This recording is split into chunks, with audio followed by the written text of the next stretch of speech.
અંકલેશ્વર જીઆઈડીસીમાં આવેલ diamond children theatre ખાતે શ્રીમદ ભગવત કથાનું આયોજન કરવામાં આવ્યું છે.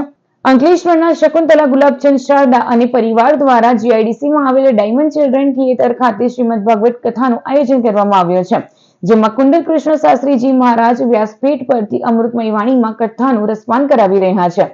કથા શ્રવણનો મોટી સંખ્યામાં ભાવિક ભક્તો લાભ લઈ રહ્યા છે. આ કથા તારીખ 27મી ડિસેમ્બર સુધી ચાલશે. કથા નિમિત્તે મહાપ્રસાદ તેમજ યજ્ઞ સહિતના ધાર્મિક કાર્યક્રમોનું પણ આયોજન કરાયું છે.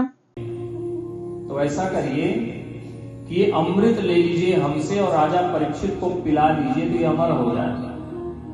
और ये जो कथा आप इन्हें सुनाने वाले हैं वह कथा आप हमें सुना दीजिए।